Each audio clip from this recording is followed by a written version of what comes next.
mufashe Bibiliya mugashaka mugashyiramo ijambo umusaraba. Umusaraba rishobora kuba ritaza kenshi nk'amaraso. Mwitegereje neza muzasanga ko amaraso mu isezerano rya kera yari arimo, ariko umusaraba ntabwo wari urimo. Ariko amaraso muni musoma mu isezerano rishya muzasanga yuko umusaraba, amaraso tubona mu isezerano rya kera yari integuza cyangwa igishushanyo cy'amaraso ya Yesu azameneka ku musaraba. Uyu munsi rero turiga ku mbaraga z'amaraso. Ndagira ngo tubanze dufate ibintu bibiri. Turabona amaraso y'ubwoko bumwe, kuko muri Bibiliya harimo amaraso y'ubwoko bubiri. Hari amaraso avuga umuvumo, hari n'amaraso avuga umugisha. Turaza kubanza ibyo bintu byombi tubirebe, tubisobanukirwa. Kandi nitubitangira kubisobanukirwa muraza kumva impamvu icyo ari igihugu cyo gusengerwa cyane.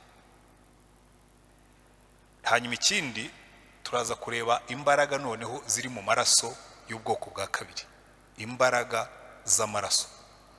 Reka rero tubanze dusome. Uyu munsi turasoma mu butumwa bwiza bwa Yohana igice cya 19, turava ku murongo wa 28. Ubutumwa bwiza bwa Yohana igice cya 19, tuve ku murongo cyangwa reka duhere kwa 31, uretse ko niri hejuru ntabwo ari myinshi cyane. Baratubwira ngo uwo munsi wari uwo kwitegura Pasika, kandi abayuda ntibashakaga ko imibiri iguma ku musaraba ku isabato, kuko iyo sabato yari umunsi mukuru. Niko gusaba Pilato kubavuna amaguru ngo babamburwe. Abasirikare baraza babanza kuri umwe bamuvuna amaguru. Bivuga ngo, reka ndaza kubisobanura nyuma, n'undi wari ubambanywe nawe bamugenza batyo. Ariko bageze kuri Yesu basanga amaze gupfa, ntibamuvuna amaguru. Ariko umwe muri bo amucumita icumu mu rubavu, uwo mwanya havamo amaraso n'amazi. Uwabibonye niwe ubihamije, kandi ibyahamya ni iby'ukuri, kandi azi ko avuga ukuri, ngo namwe mwizere. Hanyuma y'aha turasoma mu Baheburayo ibice 9. Abaheburayo ibice 9. Ushaka kumva neza ibintu byo mu isezerano rya kera, abajya bagira ikibazo cyo kumva isezerano rya kera, bazasome urwandiko rw'Abaheburayo. Ariko uyu munsi turibanda ku gice cya 9, turava ku murongo wa 11. Haratubwira ngo, ariko Kristo amaze kuza ahinduka umutambyi mukuru w'ibyiza bizaza, anyura mu ihema rirusha rya rindi gukomera no gutungana rwose, ritaremwe n'intoki. Ibyo ni ukuvuga ngo ritari ryo mu byaremwe ibi, kandi ntiyinjijwe ahera cyane n'amaraso y'ihene cyangwa y'ibimasa, ahubwo yinjijwe rimwe n'amaraso ye amaze kutubonera gucungurwa kw'iteka. None ubwo amaraso y'ihene n'ay'amapfizi n'ivu ry'inka yiriza, iyo biminjiriwe kubahumanye ko byeza umubiri ugahumanuka, nkanswe amaraso ya Kristo witambiye Imana atagira inenge kubw'umwuka w'iteka, ntazarushaho guhumanura imitima yanyu, akayezaho imirimo ipfuye, kugira ngo mubone uko mukorera Imana ihoraho. Kubw'ibyo nicyo gituma abo muhuza w'isezerano rishya, kugira ngo abahamagawe bahabwe ibiragwa bidashira byasezeranijwe, ubwo habayeho uwapfiriye gucungura abacumuye bagitegekwa n'isezerano rya mbere. Iyo isezerano ryo kuraga ribonetse, hakwiriye kuboneka ibihamya ko uwarisezeranije yapfuye. Isezerano ryo kuraga risohozwa n'urupfu rwa nyiraryo rwonyine, kuko ritagira icyo rimara rwose uwarisezeranije akiriho. Nicyo gituma n'isezerano rya mbere ritakomejwe hatariho amaraso. Mose amaze kubwira abantu bose amategeko yose nk'uko yategetswe yose, yenda amaraso y'ibimasa n'ay'ihene n'amazi n'ubwoya bw'intama bwazijishwe inzigo itukura, yenda n'urubingo, nuko abiminjagira ku gitabo cy'amategeko no ku bantu bose. Arababwira ati, aya niyo maraso y'isezerano Imana yabategekeye. Nuko ihema n'ibintu byose barikoreshagamo nabyo abiminjagiraho amaraso, kuko ukurikije amategeko ibintu hafi ya byose byezwa n'amaraso, kandi amaraso atavuye ntihabaho kubabarirwa ibyaha. Reka mpere kuri izi texte zombi kuko hari nyinshi dushobora gusoma. Nkuko nababwiye, ijambo amaraso ni rimwe mu magambo agaruka henshi muri Bibiliya, ariko abantu benshi ntabwo bajya bafata umwanya ngo batekereze bumve imbaraga ziri mu maraso. Haleluya. Nkuko nababwiye, reka tubanze turebe amaraso avuga umuvumo, kuko buriya muri Bibiliya habamo ubwoko bubiri bw'amaraso. Hari amaraso avuga ibyiza, hari n'amaraso avuga ibibi. Dusome mu gitabo cy'Itangiriro igice cya 4, niho hambere tubona kuvusha amaraso. Mu Itangiriro igice cya 4 umurongo wacyo wa 10, icyo gihe Adamu na Eva bamaze gukora icyaha, icyago cya mbere cyabayeho cyabakoze ku mutima. Umuhungu wabo Kayini yarambuye ikiganza yica umuvandimwe Abeli, amuhoye yuko yamurushije umugisha. Noneho Imana iza kureba Kayini, imubwira amagambo akomeye cyane tuza kubona anagaruka muri Bibiliya. Umurongo wa 10 aravuga ngo, aramubaza ati, icyo wakoze icyo ni iki? N'Uwiteka ubaza Kayini, icyo wakoze icyo ni iki?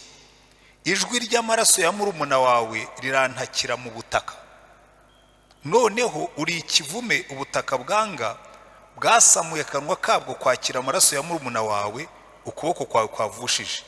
Nuhinga ubutaka uhereye none ntibuzakwerera umwero wabwo, uzaba igicamuke n'inzererezi mu isi. Ikibazo gikomeye cyane. Imana isanze Kayini amaze kuvusha amaraso y'umuvandimwe we. Aramubwira ati, Kayini, kuva warambuye ikiganza ukica umuvandimwe wawe, hari ingaruka aya maraso azagira. Icya mbere, aya ni amaraso ahamagara ari mu butaka. Ni amaraso ahamagara. Abantu benshi ntabwo ibi bajya babyumva ngo babitekerezeho, ariko burya amaraso yose arahamagara. Amaraso yamenwe atariho urubanza iteka ryose arahamagara. Imana iramubwiye ngo, amaraso ya murumuna wawe wavushije arantakira ari mu butaka. Hari amaraso avuga, kandi ikizabikwereka ko amaraso avuga, Dawidi yigeze gukora icyaha avusha amaraso ya Uriya kugira ngo abone uko atwara umugore we. Noneho arabitubwira neza, aratubwira ngo, ngicecetse ngo ukuboko kwawe kwarandemereraga ku manywa na nijoro, ngo kuko nari nahishe ibicumuro byanjye. Ejo nahoze mbibabwira, amaraso burya aravuga. Nababwiye umugabo muri Kenya wishe umukobwa babimutegetse muri 52, ariko twahuriye mu giterane muri 97. Arambwira ati, uyu mukobwa amaraso y'iteka ryose ijwi rye ndaryumva rivugira mu matwi yanjye rimbwira ngo urampora iki? Hari amaraso avuga. Na hano mu Rwanda nigeze kujya kubwiriza muri gereza, njya mbibabwiramo urwo rugero. Hano muri gereza imwe, si ngombwa ko ngenda mbabwira amazina, hari harimo umugabo yari yicaye imbere rwose, n'ubu ndacyamwibuka. Akayavuga ngo, uraseka se? Ngo uraseka iki se? Kuko narangije kukwica. Noneho nza kubaza abandi twari turi hamwe muri icyo giterane, ndaboreze uriya mugabo ko yakomezaga kunderanje avuga ngo uraseka iki? Barambwira ati, buriya yarahungabanye. Bari baturanye n'umuntu, hanyuma aza kwica umwana we. Akana kaza kamusanga nk'uko byari bisanzwe, kaza kirukanka, hanyuma agakubita ubuhiri karapfa. Noneho inseko yako kana kaje kibwira ngo kaje kumuhobera nk'uko bisanzwe, yanga kumuva mu maso, akajya yicara akakabona, akavuga ngo uraseka se? Uraseka iki? Kuko namaze kukwica. Hari amaraso avuga, hari amaraso aca urubanza, hari amaraso adisibangana. Abantu bavuga yuko ni muri tradisiyo z'itorero, Pilato murabizi yuko amaze gucira urubanza Yesu yasabye amazi arakaraba, ariko ngo yashaje agikaraba, akajya avuga ngo aya maraso yanze kuva ku ntoki, kuko yumvaga akimuriho. Nta kintu kiremera, nta kintu kinuka nabi, nta kintu gisa n'amaraso. Ku itariki ya 19 z'ukwezi kwa kane twari twarahungiye hariya muri stade. Ku itariki ya 19 abasirikare ba leta baraturasa, barasa ibikompora bigeze muri 6 hariya muri stade. Twateruye abantu bapfuye, duterura bakomeretse dufasha Croix Rouge. Twarangije guterura, umubiri wanjye wose hariho amaraso.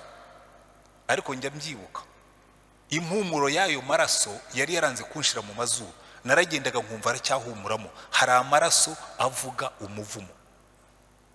Imana ibwira Kayini, namubwira ngo Kayini, kuva urambura ikiganza ukica muri umuna wawe, amaraso ye arantakira avuye mu butaka, kandi dore ingaruka bizakugiraho. Ubutaka bwasamiye ngo uri ikivume, ubutaka bwanga kuko bwasamiye akanwa kabwo kwakira amaraso ya murumuna wawe, ukuboko kwawe kwavushije. Ubutaka nibwo bugushinja. Arangira aramubwira ngo kandi nuhinga ubutaka uhereye none ntibuzakwerera umwero wabwo, uzaba igicamuke n'inzererezi mu isi. Kandi aya magambo sahangaha agaruka honyine. Murebe mu gitabo cyo kubara. Ndabibabwira aya magambo tukiva muri genocide yakorewe abatutsi, ngewe yanteye ubwoba. Ndavuga nti iki gihugu ni igihugu cyo gusengerwa. Nimubona u Rwanda rurimo rugenda rutungana, nuko hariho icyo Imana yakoze. Iki ni igihugu cyo gusengerwa, kuko ari inzuzi z'iki gihugu zakirira imibiri y'abantu b'inzira karengane. Ari ubutaka bw'iki gihugu bwanyoye amaraso y'abana b'iki gihugu. Imana ikavuga ngo ibyo bintu mwakoze.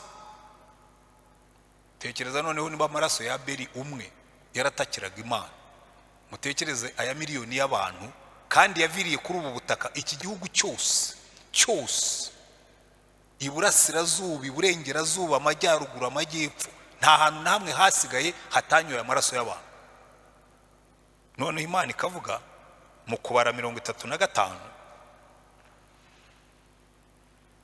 amaraso, umurongo wa 30, aravuga ngo uzica umuntu wese gatozi uwo azicishwe n'abagabo bamushinje, ariko umugabo umwe ntagashinje umuntu ngo amwicishe. Ntimukemere ikarabo. Ikarabo ni nk'impongano. Ntimukemere ikarabo ry'uwishe umuntu akaba akwiye guhorwa, ahubwo ntakabure guhorwa. Kandi ntimukemere ikarabo ry'uwahungiye mu mudugudu w'ubuhungiro bwe ngo asubire gutura mu gihugu umutambyi atarapfa. Nuko ntimuzanduze igihugu muzabamo, kuko amaraso yanduza igihugu. Ntihabe impongano yagihongererwa kubwo amaraso yakiviriyemo itari y'uwayavushije. Ntimuzanduze igihugu muzaturamo nkaba hagati muri cyo, kuko ndi Uwiteka uba hagati mu Bisirayeli. Imana iravuga ngo amaraso yanduza igihugu, kandi ntihabeho impongano.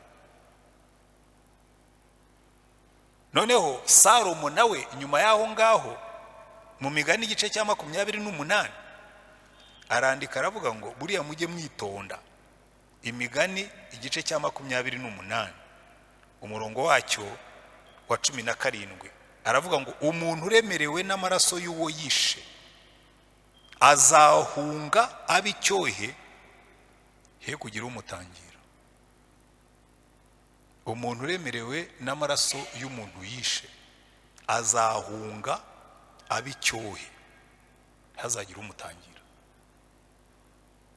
Nigeze gutanga ikiganiro mu Bubiligi, noneho umuntu umwe aratinyuka arahaguruka. Buri hari abantu batihanye, aravuga ngo ibyo twakoze ngo byari bikwiriye, ngo n'ubibaye ngombwa twakongera tukabikora. Icyo gihe uburokore bwarananiye, nanjye ndatomboka mubwira nabi, ndamubwira ntabwo mwakongera. Kuko nanjye mwongeye noneho nanjye nasaba imbunda, kuko nabonye ububi bw'amaraso nkahagarara ku banjye. Niwaza nkakurasa nanjye nkazasaba imbabazi nyuma ari kutisha umuntu. Hari abantu batari bihana, guze ntimubyumva, kuko ntabwo basobanukiwe ko hariho amaraso azana umuvumo. Ariko umugisha dufite nuko hariho andi maraso ahindura ibyo byose. Haleluya. Hari amaraso ya Abeli, hari amaraso y'inzira karengane nani yavugaga ibyo guhora. Ariko wanditse urwandiko rw'Abaheburayo hariho twasomaga mu gice cyarwo cya 12 umurongo wa 24 aravuga ngo hariho andi maraso. Abaheburayo 12 umurongo wa 24 nkunda y'amagambo niyo yandemye umutima. Icyo nshimira Imana nuko twazengurutse iki gihugu, turimo kubwira Imana ngo Mana, ubu butaka bwanyoye amaraso ahamagara umuvumo, ariko wigeze gushinga umusaraba havaho amaraso avuga umugisha. Haleluya. Kuko hariho amaraso ahindura byose, hariho amaraso atwikira byose, hariho amaraso avuga ibyiza. Haleluya. Murebe mu Baheburayo 12 umurongo wa 24 baravuga ngo mwegereye na Yesu umuhuza w'isezerano rishya. Haleluya. Mwegereye n'amaraso aminjagirwa avuga ibyiza kurusha ayabeli. Haleluya. Twegereye amaraso avuga ibyiza, kuko ubundi iki gihugu cyariho umuvumo ukomereye cyane, ariko twegereye amaraso avuga ibyiza kuruta ayabeli. Amaraso avuga imbabazi, amaraso avuga kubabarira, amaraso avuga imbaraga, amaraso avuga kurindwa, amaraso avuga imbabazi z'Imana kuruta guhora kwayo. Haleluya.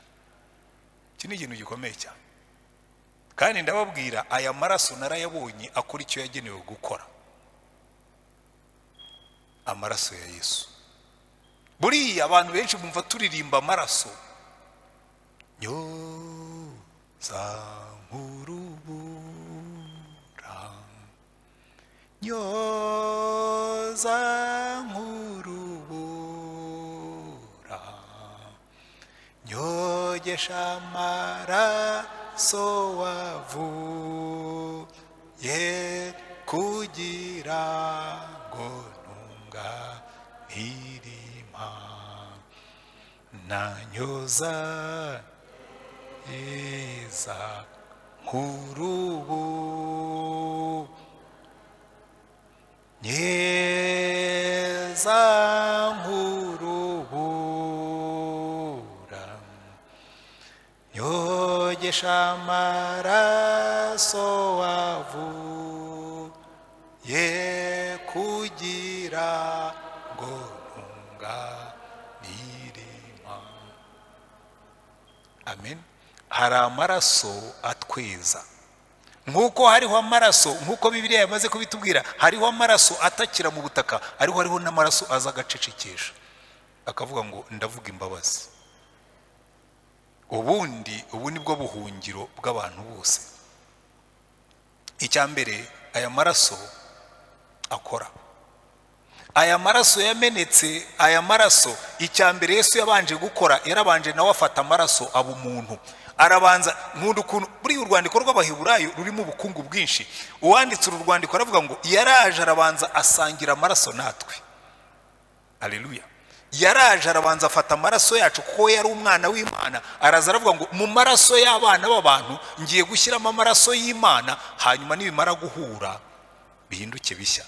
Umva ko wanditse urwandiko rw'Abaheburayo ibice 2 umurongo wa 14 aravuga ngo nuko rero nkuko abana bahuje umubiri n'amaraso, niko nawe ubwe yahuje ibyo nabo, kugira ngo urupfu rwe aruhinduze ubusa, ufite ubutware bw'urupfu ari we Satani, abone uko abatura bahoze mu bata bwo gutinya urupfu mu kubaho kwabo kose.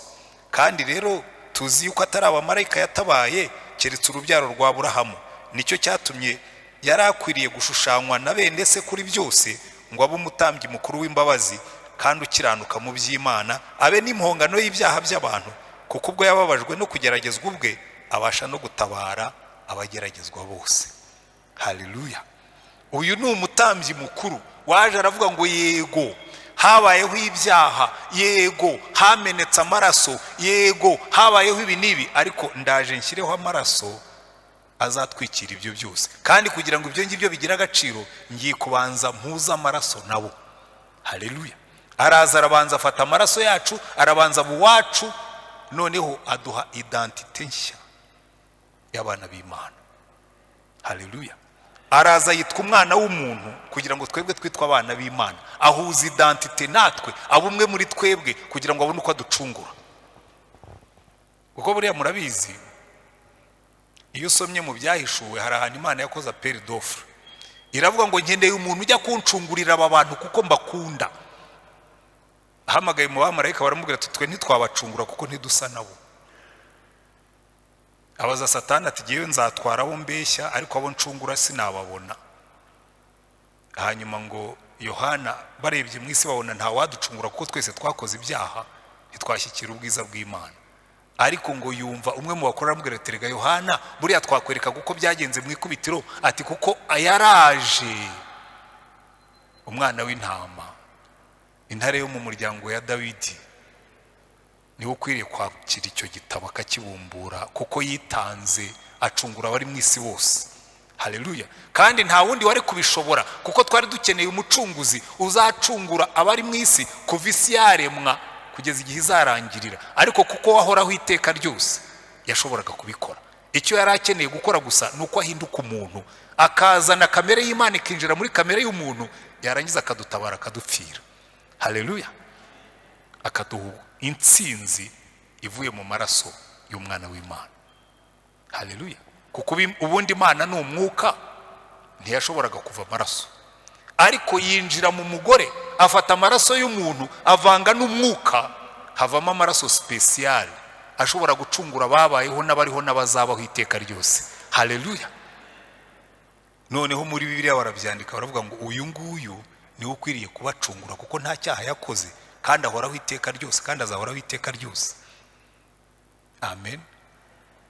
Ubundi kera mu Rwanda bajyaga bagira umutabazi, uwo bitaga umucengeri. Umutabazi w'umucengeri yaragendaga akajya mu gihugu cy'amahanga bashaka kuzahindura, akagenda akajyayo akiyenza ku bantu baho bakamwica, amaraso ye yameneka muri ubwo butaka, bakaba bazi ko icyo gihugu bazagihindura. Mujya mwumva umwami witwaga Ruganzu Bwimba, sindi bubagire mu mateka kuko byatinda cyane, ariko babwiye nyirarume batijya gutabarira igihugu, ni wowe inzuzi zaguyeho, ni wowe Imana zereye, ni wowe uzatabarira igihugu.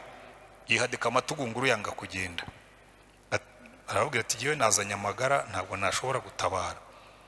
Noneho babibwiye umuhungu wabo cyangwa umwishywa we Ruganzu Bwimba, yari umusore yari amaze gushaka afite umwana mutoya, aravuga ngo ntabwo ingoma izabura abatabazi, yarabyaye abahungu. Aragenda baragiye gutabara mu Gisaka, bari barabwiye ku Gisaka, kandi ubwo Gisaka cyarabagoye nicyo cyatsinzwe nyuma ku ngoma ya Rwogera. Hanyuma aragenda arenze za Kirwa, baramubwira ati nyokorome yakize garuka azijye gutabara. Aramubwira ngo ngo umusindi yarenza akarwa. Muzajya mwumva uwo mugani bavuga ngo umusindi yarenza akarwa, ntabwo ari umugani mwiza cyane ariko ni umugani w'ubutwari. Ati uwo musindi yarenza akarwa, aragenda ajyayo agwayo, hanyuma baravuga tubi Gisaka gitinde gitebuke ariko tuzakigarura. Ubwo abanyagisaka mwihangane kuko namwe mwabaye abanyarwanda kubera izo mpamvu, abo kwa Kimenyi n'abandi nk'abo ngabo mujye mwihangana. Ariko icyo nendaga kubabwira, ayo maraso abanyarwanda bemeraga yuko umutabazi w'umucengeri yajyaga ahantu akazana intsinzi. Naho twebwe ntabwo tuvuga umutabazi wundi, tuvuga umutabazi waje amanutse mu ijuru yinjira mu gihugu cy'isi, amena amaraso ye, aravuga ngo ubu noneho kubw'aya maraso mwizere yuko ibyaha byanyu byose bibabariwe, kandi uriya mu batwazaga igitugu ari we Satani mufite ubutware bwo kumuhindura. Haleluya. Umutabazi wacu ni Yesu wamennye amaraso ye kugira ngo natwe dushobore gutsinda. Haleluya. Iki rero ni ikintu gikomeye cyane, kuko identite yacu y'ubutsinzi, identite yacu y'ubutware, identite yacu yo kurengerwa iva muri ayo maraso. Niyo mpamvu hariya wanditse urwandiko rw'Abaheburayo yatubwiye ngo yasangiye amaraso natwe ngo kugira ngo ashobore kutubera umutabazi, ashobore kutubera umucunguzi. Ariko ikibazo kiri merega, buriya hari amahame ya Bibiliya abakristo batafashe umwanya, twabigishije ibyaha ntitwababwira intsinzi yabyo. Uzareba abantu benshi niyo baje hano mu rusengero, ngewe njye numva umuntu bagahanura bakabwiriza. Akenshi tubwiriza ibyaha, ntabwo tubwiriza intsinzi y'ibyaha. Intsinzi y'ibyaha niyo twagombye kubwira abantu. Twamubwira ibyaha by'abantu barabizi ko babifite. Ubusambanyi urabizi ko ubufite, ubugome urabizi ko ubufite, ubwihebe urabizi ko ubufite. Ibyo ngibyo wowe ubizi, icyo uba ukeneye ntabwo ari uko nkubwira ko uri umunyabyaha. Icyo ukeneye ni uko nkubwira aho ubona intsinzi yabyo. Haleluya. Njya mbabwira twigeze kubwiriza umukobwa w'indaya, umugabo twari kumwe aramubwira ati wowe uzarimbuka. Aramubwira ati giye kurimbuka ndabizi. Urambwira ngo nzajya mu muriro, ati n'uwo ndimo hano ntunyoroheye. Atabwo mbwira uburyo umuntu awuvamo. Aradusobanurira ati murambwira ngo nzajya mu muriro utazima uko muwushyira kera. Ati hari umuriro utazima urenze kurarana n'umugabo akakubuza gusinzira bwacya akakwima amafaranga yawe. Ati hari umuriro utazima urenze kurarana n'umugabo wanyoye wasinze wowe inyota yakwishe. Tubwose si umuriro. Aravuga arondora ibintu byinshi. Nageze navuga nakuze urabizi ni umukobwa umuriro yawusogongeye. Ahubwo wa mugani reka tumubwire uburyo umuntu awuvamo. Abantu benshi tujyaho tugahondagura, tukababwira uburyo bambara nabi, tukababwira uburyo bisiga nabi, tukababwira uburyo basambana, tukababwira uburyo icyo bakeneye ni ukumenya ngo ibi ndabikora kandi ingaruka zabyo ndazibona. Ibyaha, ibihembo by'ibyaha ni urupfu. Ninde wakoze ibyaha bugacya yumva ameze neza? Ninde wanyoye inzoga bugacya yumva ameze neza? Ninde wasambanye bugacya yumva atuje? Ibihembo by'ibyaha ni urupfu. Ariko impano y'Imana muri Kristo Yesu ni ubugingo buhoraho. Haleluya. Amaraso ya Yesu avuga imbaraga, avuga kunesha. Niyo mpamvu Petero yanditse mu rwandiko rwa mbere igice cya mbere umurongo wa 18 aravuga ngo erega buriya twebwe dufite identite nshya. Ngo kuko muzi yuko ibyo mwacungujwe ngo muve mu ngeso zanyu zitagira umumaro. Ibyo mwacungujwe ngo muve muri ibyo byaha, muri izo ngeso zitagira umumaro, atari ibyangirika nk'ifeza cyangwa izahabu, ahubwo mwacungujwe amaraso y'igiciro cyinshi, nk'ay'umwana w'intama utagira inenge cyangwa ibara, ariyo ya Kristo, wamenywe n'Imana kera isi itararemwa, ariko akerekanwa ku mperuka y'ibihe ku bwanyu, abo yahaye kwizera Imana yamuzuye ikamuha icyubahiro, kugira ngo kwizera kwanyu n'ibyiringiro byanyu bibe ku Mana.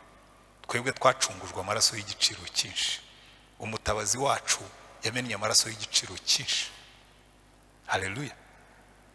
Imbaraga zacu ziva muri iyo identity Imana yaduhaye.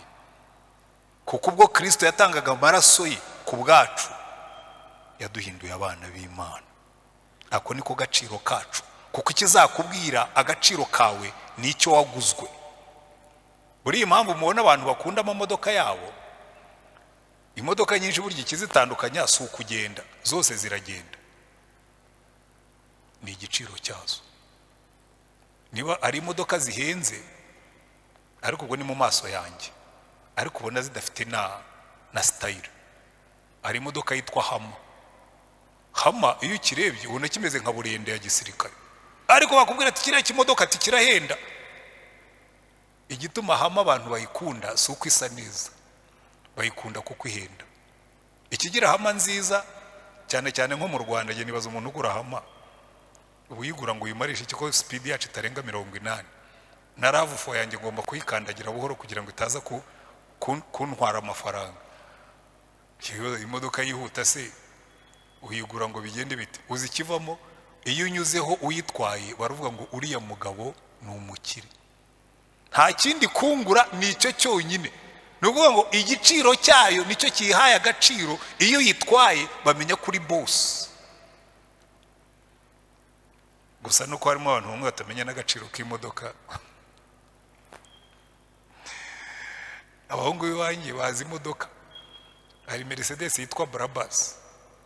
Twigeze kusanga iparitse ahantu bamwe ati daddy, ti imodoka urayizi? Ndabona ari Mercedes. Atoya ati ntabwo ari Mercedes isanzwe, ati ni Brabus. Brabus ni igiki? Ni barawa. Barambwira ati daddy nawe usigaye utazi ibintu, ati iyi Brabus igura nka miliyoni nka 400. Ndakagira ikiha agaciro. Abaswa nkatwe ntitunamenye kwiga gufite. Ni umuntu ubizi yuko ihenda, babona uyinjiyemo bakavuga ngo uyu muntu ni boss. Sibyo? Amaraso ya Yesu aduha agaciro, kuko ubwiye umuntu ngo yewe ngo Imana yanguza amaraso y'umwana wayo, mu yandi magambo ni ukuvuga ngo Imana yarandebye isanga ndi w'igiciro cyinshi, igiye kuncungura itanga umwana wayo ku bwanjye. Wagombye kugenda uvuga ngo ubu ngubu Imana yanguza igiciro kingana gutyo, am precious, ndahenze. Ariko bambe kubera ko abantu batabizi barahenduka pe, barahenduka. Ukabona umukobwa munini nk'abo mbona bicaye imbere yanjye, ngo umuntu yamuhaye telefone bakamugura akantu kangana gutyo akaba arahendutse, very cheap. Niyo waterura computer nabwo waba ukiri cheap, no waguha imodoka nabwo waba ukiri cheap kuko irasaza. Ariko Imana yarabirebye iravuga ngo ya ntabwo ndi bubagura ibyo bintu. Mwabibonye uko Petero yanditse, yaravuze ngo ntabwo twebwe twaguzwe ibintu byangirika nk'ifeza cyangwa izahabu, ahubwo twaguzwe amaraso y'igiciro cyinshi y'umwana w'Imana. That's who we are. Abo nibo turi.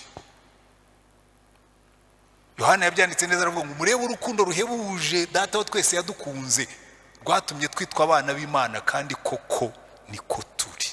That's who we are.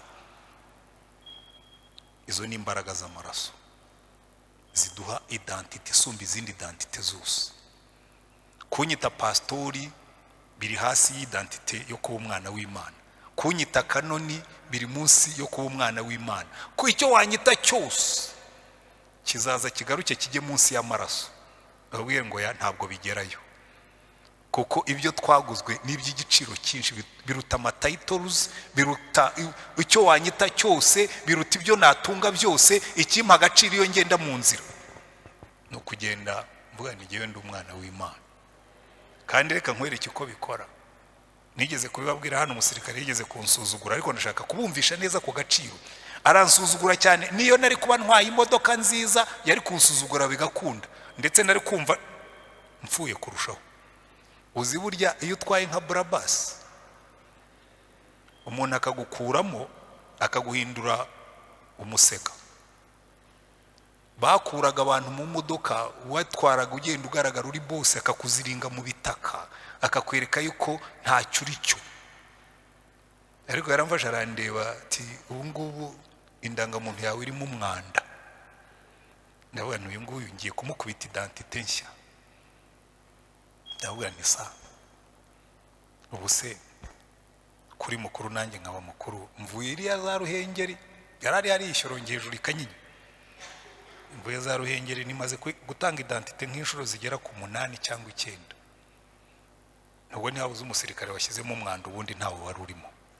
Aramara usibye nkubwira wa kiguryo, ntariko n'ibya bindi urimo kuvuga, ntariko biriya byo rero nkubwire nturandenganije. Ngiye kukwereka ni ubundi se kuri mukuru nanjye nkaba mukuru, nkora iki kugira ngo uwo mwanda uvemo? Nkora iki? Ni kandi nkubwiza ukuri, niyo Imana ibimbwira kare ko nzaba muri iki gihugu murimo, mba nariyubwiye kanshyira ku ruhande aho indangamuntu itabamo umwanda, yumva biramukomye. Narawe ninga mutera umujinya, arambwira ngo urumurokoresha, ni ngo ngaho n'ikigende kandi mujye mudusengera. Nimba nagusengeye n'ubundi, ariko ibyo nabyibye mu mutima, nagiye mvuga ntiyo wihanganaho gatoya se, nkakubwira ahubwo ko genda umwana w'Imana. Ariko agomba kuba yarabyumvise, kuko yahise ambaza ngo urumurokoresha, bivuga ngo yabimenye ko ntari uwa hano, yabimenye ko mfite ukundi ngenda, yabimenye ko mfite ukundi mvuga, yabimenye ko mfite ukundi nifata. Ransuzugurira mu isi ya data, arandeka ndagenda. Niyo yari kumbwira ati ndakwicana, yari kumbwira nti uraba wikojeje ubusa, ndaba ntashye iwacu kandi uzansangayo, papa gucira urubanza nkureba.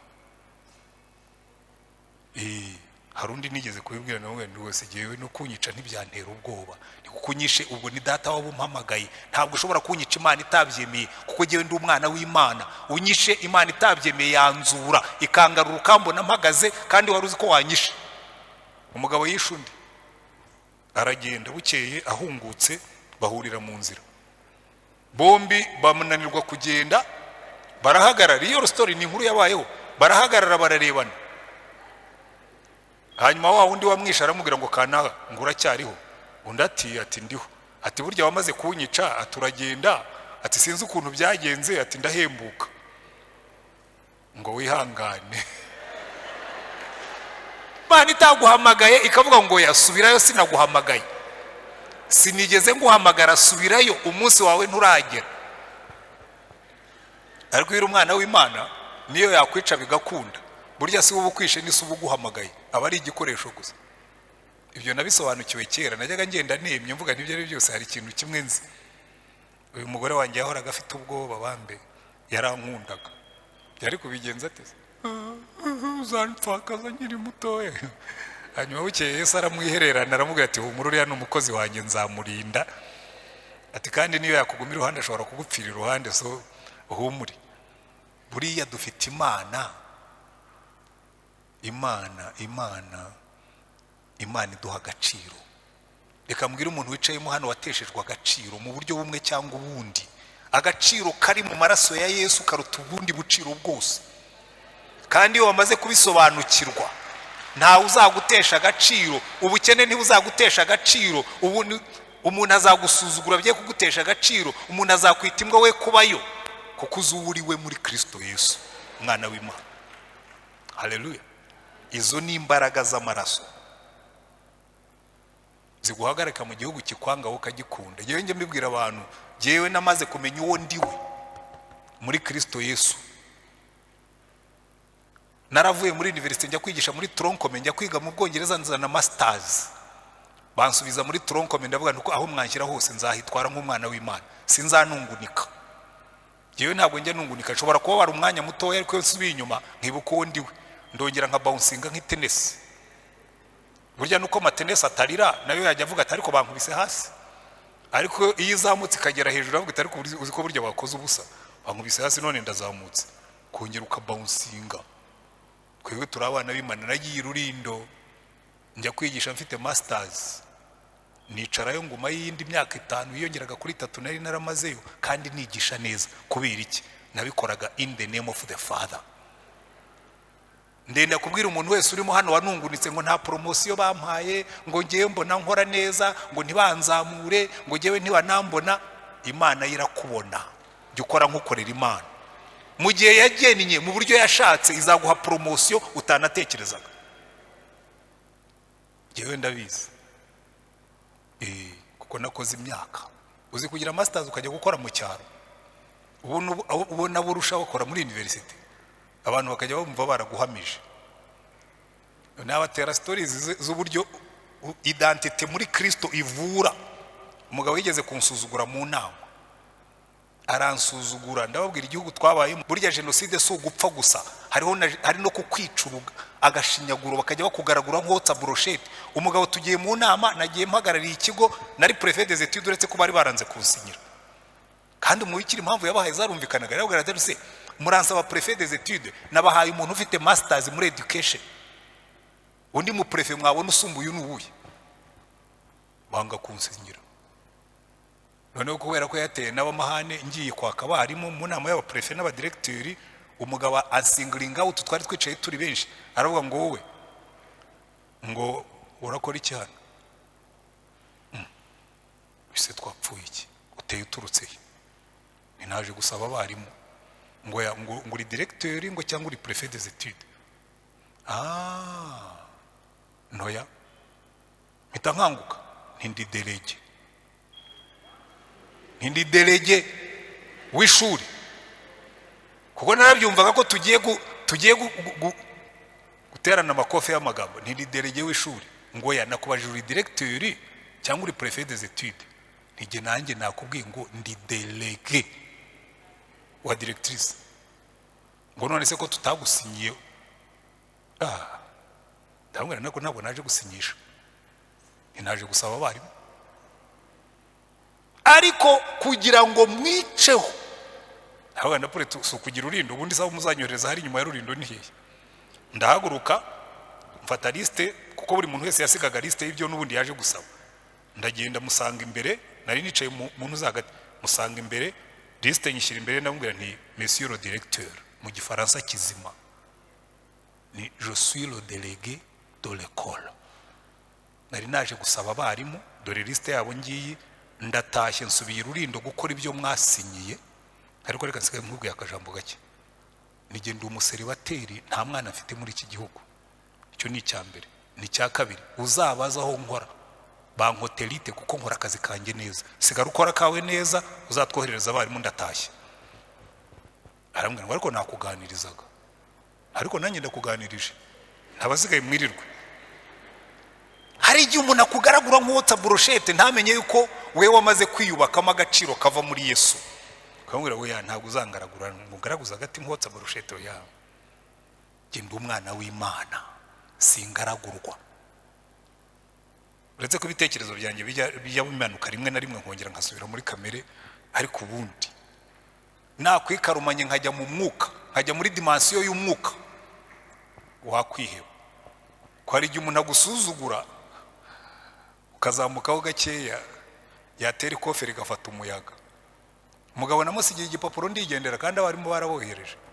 Ko nyine ubwo yaravuze ati kabisa uriya mugabo aranyishe. Pe imbere y'abandi ba directeur n'abarimu aransuzuguye yarigendeye. Narigendeye nyine noze yunsuzuguye ntacyo mba nkikora muri yo na. Genda umwana w'Imana. Wingaraguza agati. Uriya mu Rwanda twahigiye amasomo menshi. Njya mbwira abantu nigiye ikintu kizamurekinga kikanshyira muri depression. Ntabwo kizaba ari made in Rwanda. Ko twebwe kadete twigiyemo ntabwo ari y'abadaso. Hari abantu bigiye muri kadete y'abadaso umuntu amwita imbwa kwabona arasaze. Oya. Batwise n'ibirenze ibyo ngibyo. Twebwe twigiye muri special force yo mu mwuka. Kagendana na Yesu kamubona bamwambika ubusa yarangiza akabasabira umugisha. Special force. Imbaraga z'umusaraba, imbaraga z'amaraso. Haleluya. Kandi Yohana kandi kavuga ngo ibihamya ni bitatu. Na amaraso, n'amazi n'umwuka. Bitatu. Na amaraso kuko niyo aducungura. Na amazi kuko niyo tubatizwamo bikagaragaza icyabaye muri twebwe. Ni umwuka kuko abayorwa n'umwuka nibo bana b'Imana. Haleluya. Ibihamya bikaba bitatu. Wajya ugenda mu nzira abantu bakabona widunda ngo ariko suriya muntu ko tubona nta body nta moni nta niki yidunda ate koko. Yidunda kuko ari umwana w'Imana. Harabaza gusuzugura kuko uri mugufi ugenda uvuga ngo hari abandi bakavuga ngo ndeshya n'impyiko y'ihene. Hari abantu ariko giye ngo harimo amaraso ya Yesu. Hari abandi ugiye nuzuye umwuka sindi idegede. Agaciro dukura mu maraso icyo nagitinzeho cyane reka njye ku cya kabiri dusoze. Imbaraga z'amaraso. Ikintu nkunda cyane muri bukaba Isirayeli bari muri Egiputa. Imana yarababwiye ngo mugende musiga amaraso ku nkomanizo z'imiryango yanyu. Ngo ninzabona amaraso ku nkomanizo ngo marayikurimbura. Ngo nahagera ngo azacaho. Ngo baragiye basiga amaraso ngo iryo joro muri Egiputa yose bacura imiborogo ngo ari kwigosheni ngo nta nimbwa yaho yamutse. Nkunda ko kantu. Haleluya.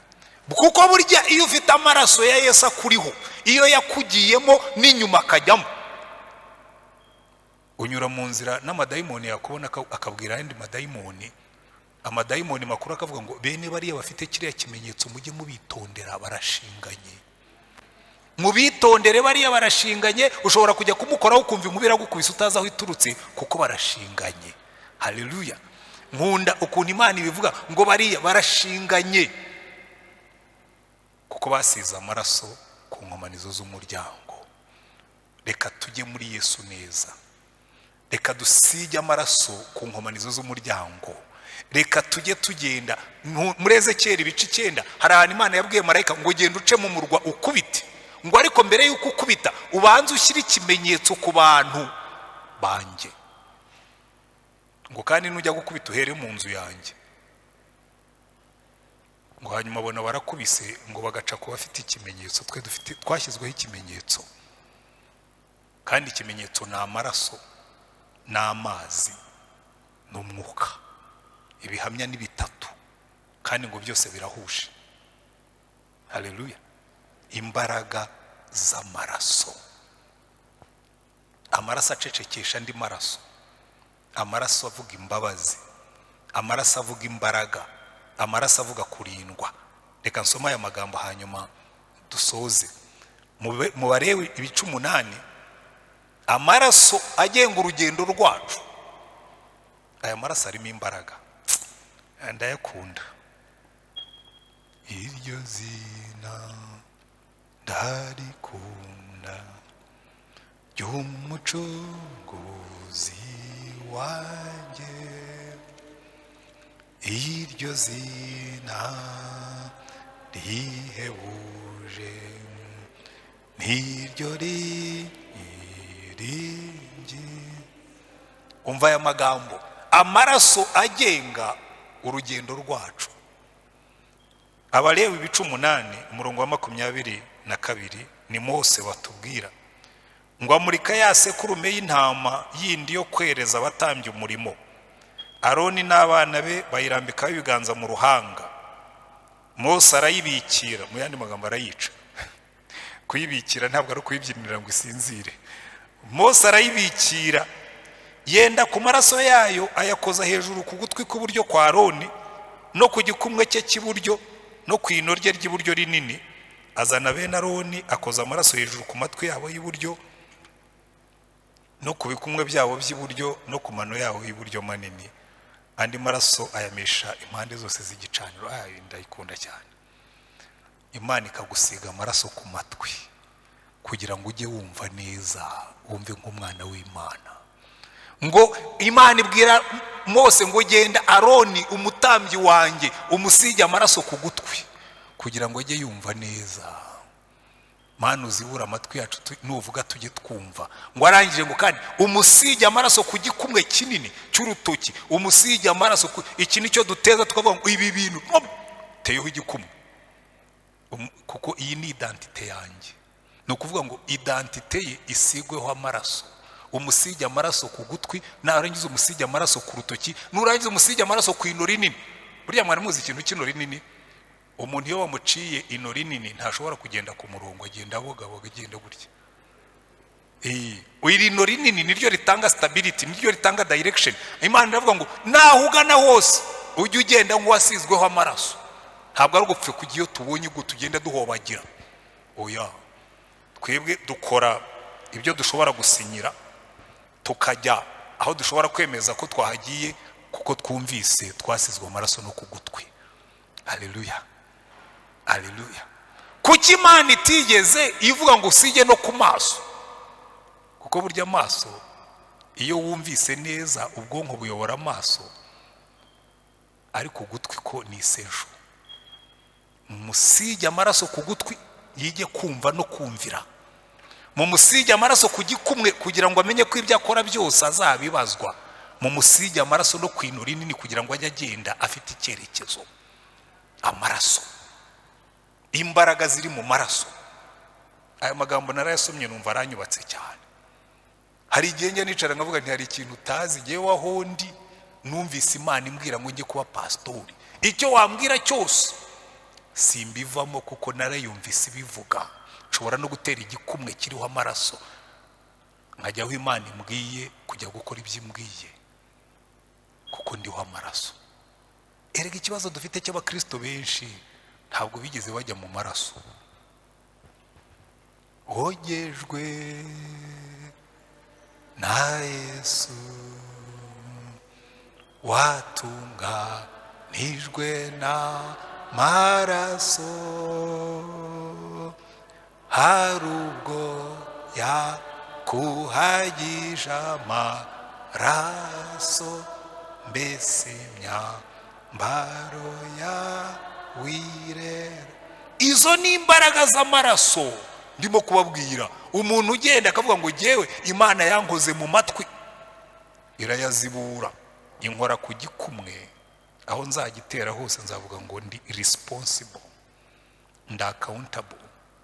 Ntabwo mvanga ibyo mvuga nabisinyira n'imbere y'Imana nk'umuntu ufite igikumwe cyakoze mu maraso. Haleluya. Buriya ntakaga kuba mu isi. Hari igihe njya nsinyira ibintu kuko ndi mu bandi, nkumva muri jyewe ubundi igikumwe cyanjye nticyagombye gufata ikaramu ngo nsinye kuko ni igikumwe cyakoze mu maraso.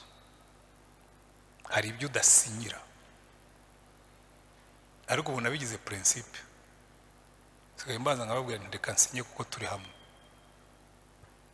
ariko ubundi ibi ngibi ntabwo biri mu kuri, ntabwo birakubaho. Ubwo nuko utajya mu nama nyinshi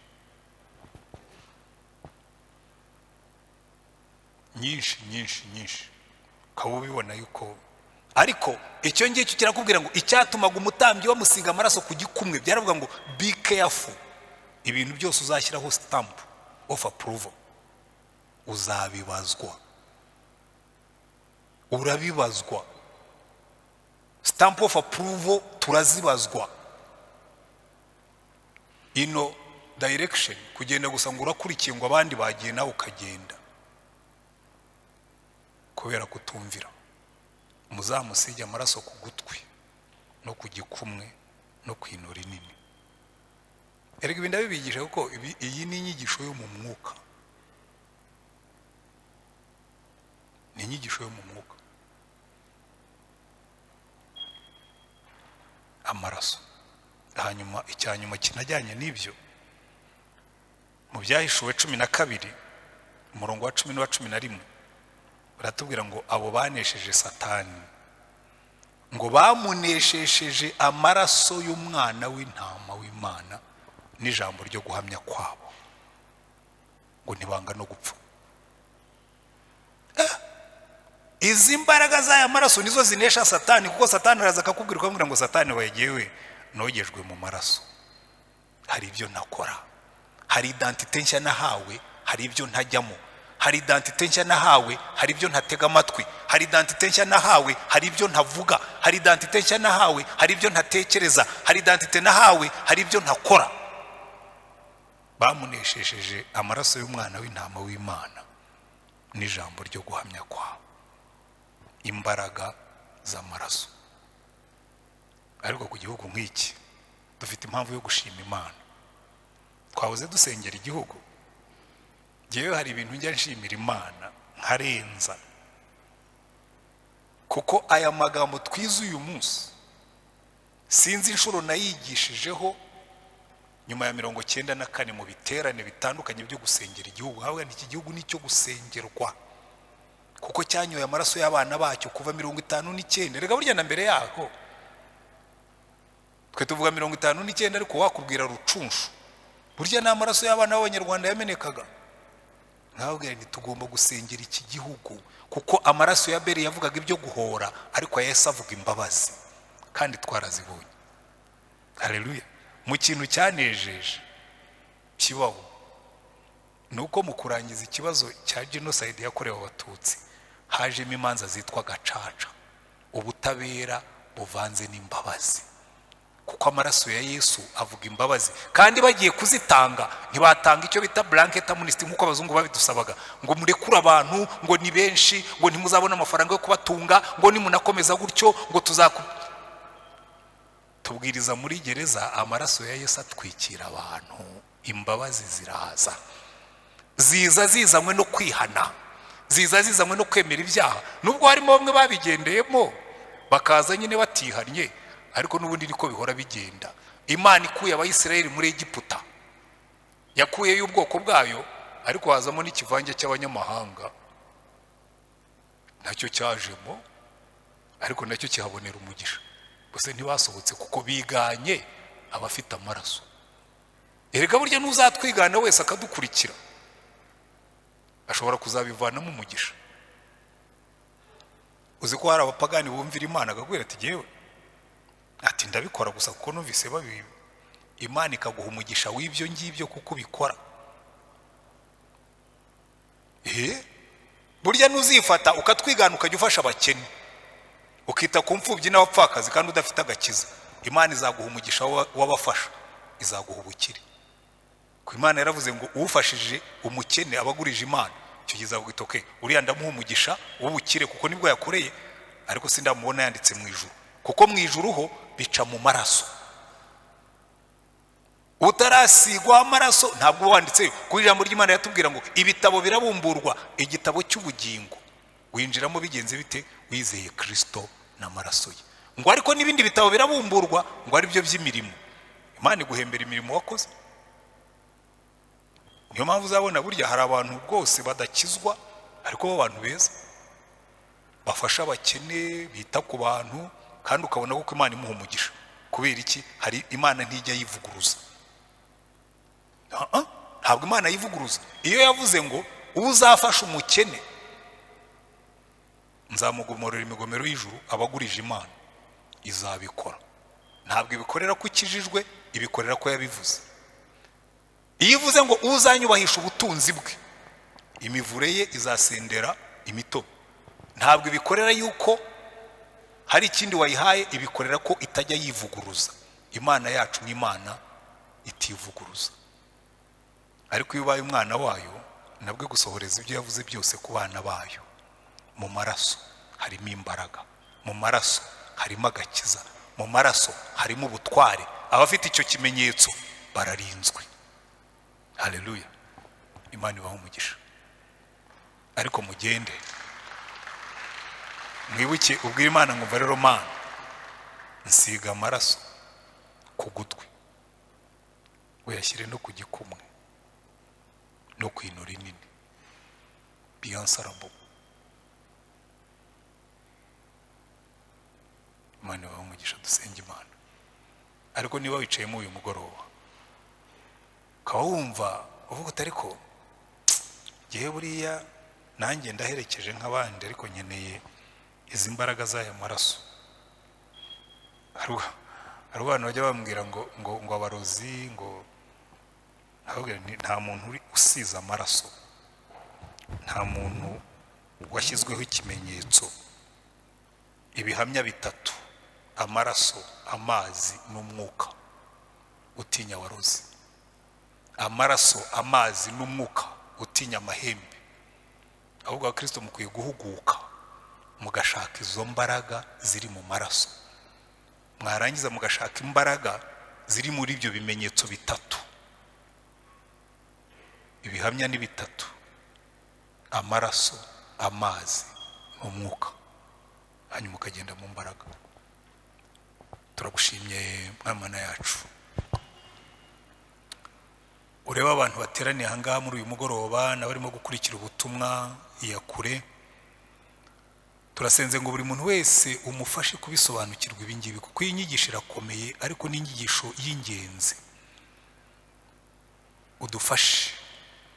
Udufashe guhagarara mu maraso, udufashe kwezwa n'ayo maraso, udufashe kugendera muri identité duhabwa n'ayo maraso, udufashe kugendera muri confidence duhabwa n'ayo maraso, udufashe kugendera mu gukiranuka duhabwa n'ayo maraso, udufashe kugendera mu mbaraga no gutinyuka duhabwa n'ayo maraso. Udufashe mu buryo bwose. Buri muntu wese uteraniye hano atahana izo mbaraga. Imbaraga z'uburinzi bwawe kuko turiho amaraso, imbaraga z'ubutware bwawe kuko twafashe amaraso yawe, imbaraga Mwami zo kugenda dukiranuka kuko twasizwe amaraso ku matwi, ku bikumwe no ku mano. Uturinde kujya aho tutagomba kujya, uturinde kujya mu byo tutagomba kujyamo, uturinde kumva ibyo tutagomba kumva, uturinde kureba mu byo tutagomba kureba, uturinde gukora ibyo tutagomba gukora. Ibiganza byacu bibe byejejwe n'ibirenge byacu nabyo. Imbaraga zawe zikorere muri twe. Izina ryawe rishyirwe hejuru. Aba bantu bose duteranye kuri uyu mugoroba nazumva ubutumwa bose, Mwuka Wera umanukire kugira ngo usige amaraso kuri aba bantu bose, basobanukirwe imbaraga zayo n'umugisha urimo. Nibarangiza twese tuyagenderemo. Ureke ukuboko kwawe gukomeye gukora imirimo muri twe. Izina ryawe ryubaha, ubwami bwawe buza aho tugenda hose. Imbaraga zawe zikora uyu murimo. Mu izina ryawe Mwami wacu Yesu Kristo. Amen.